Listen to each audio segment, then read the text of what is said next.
So now that I've started to tap into and entertain and do a little dress rehearsal for how I'm going to start channeling, you know, my true self, insights just come blasting in.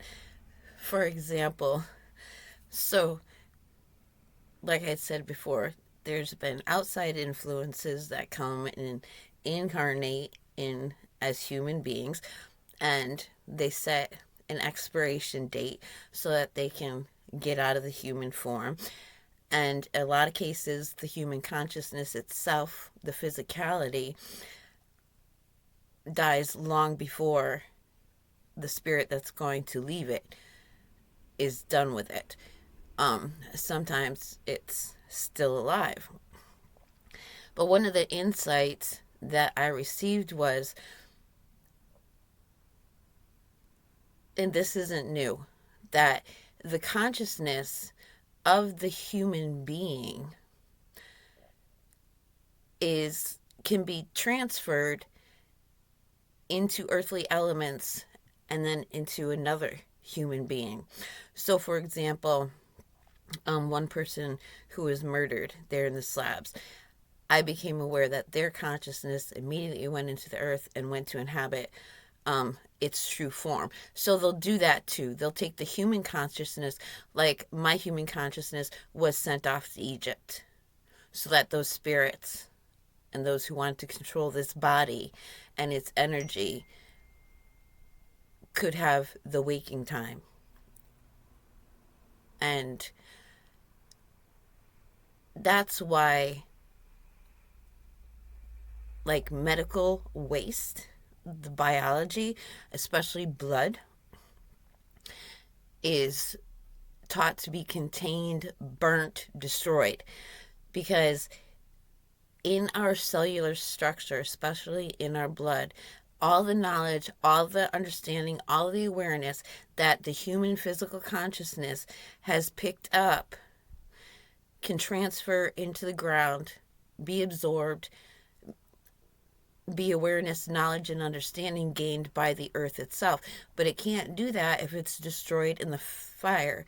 If it's sent to a garbage dump and surrounded by, this is awful, this is hateful, this is, all negative energy.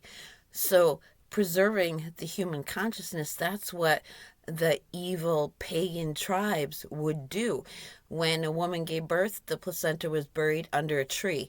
Immediately, all that nourishing awareness, understanding what that child's to be, knowledge of the future, past and present, encompassed in that uterus and the placenta, was given to the earth herself and given to the tree. And women will do it on a monthly basis, free flow their energy. I'm having a hard time talking with my teeth like this. So, like, for me, I had turned to making my own sanitary pads and washing and reusing. Well, my blood went directly into the water system, directly into the ground, the sewage, the ocean, the river, wherever it went, it went. And so that was one way that they prevented the earth itself from gaining consciousness, by preventing these pagan practices. Bloodletting, like, don't go like making yourselves all gory and torturing the human body. But that's why bloodletting rituals, like the Sundance, where, they'd pierce their body and let the blood flow, so that the human, the physicality, which is conscious and the acknowledgement of which was denied, much like African Americans, black people, they were freed, but they were cattle that were allowed to roam free. It was never acknowledged back there when they ended slavery, supposedly. They liberated cattle. They didn't acknowledge that they were human beings. And so that has clung to them through all these generations. That's one way that they do it. is by the phrasing, the wording. You're free. We just have to put it that you are, this or that. They have to put it a certain way. There's a reason they have to put it that certain way. And so these are the things, that's why we understand our spell casting, the words that we use, how we use them, the order in which we use them. And that's been one of my passions, is how we word things. So these are the insights. This is the information that's available when we go within, we turn within. We don't open up and expand to let some higher version of ourselves. That's the spirit that is taking over the body.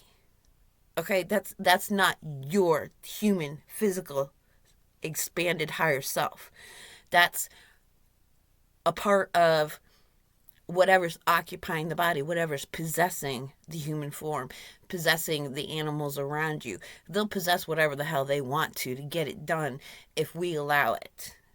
Obviously, I don't allow it unless I choose to embody something. Because, for example, before I left the slabs, I went to that dang tree at the skate park.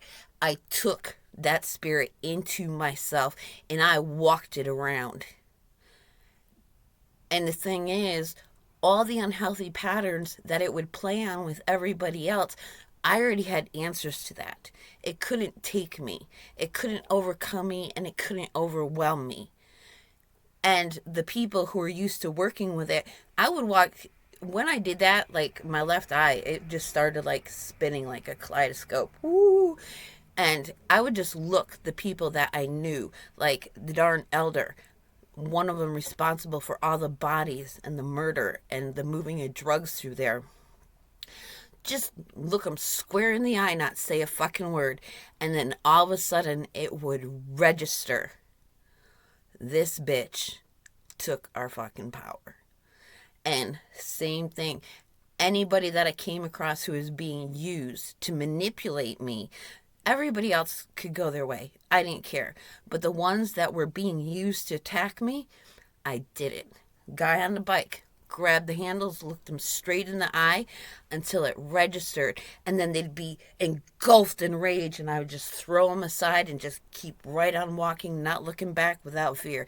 And I took that spirit with me for a walk to explore and to see what it had done and what it had planned and where it was going and the future of what it was creating. And my perceptions of it, it could not help but feel it because I was one with it. I took it within myself. It had no choice but to feel what I was feeling, to see what I was seeing, to hear what I was hearing, to be aware of my perceptions and be perfectly aware of who and what I was and what my desires were, because I had no conscious plan. My subconscious might have had a plan, that condensed part of me, that larger aspect that dwells within me, not above me, but that dwells within me. And so it can't stand up to it. It can try and draw things, and everything that was enslaved to it was drawn to me and liberated. So its control over a bunch of people and a bunch of entities was gone.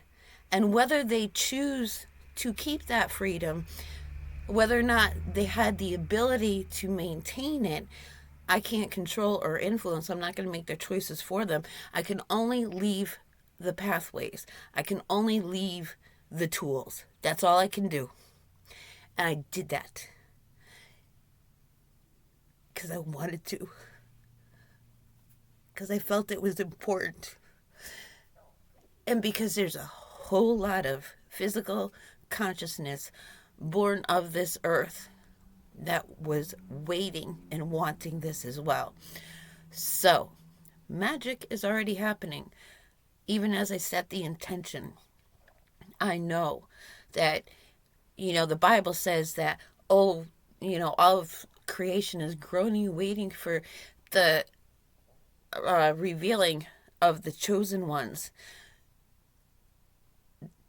They think that they were the ones that were going to pick who was going to do it, which amongst them coming down here to best possess humanity and the earth physical vessels which one of them was going to be chosen, was going to be of the elite and have control over the earth. Surprise. There is going to be a revelation. And it's not going to be of 144,000 chosen. It's going to be born of the natural chaos of creation. And from the earth, from its vessels that have been denied, repressed, and ignored, and unexpected throughout all that other reality that led to this point that's surrounding it. It's going to just poof, be awake, be aware, be self-determined, be sovereign, and not be anything that you want it to be. And when I say you, I'm speaking to the spirits that are inhabiting the earth's vessels at this time. And a lot of those spirits are happy. They're really happy about it. So we're all going to work together. We're going to get it done. It's going to be very exciting.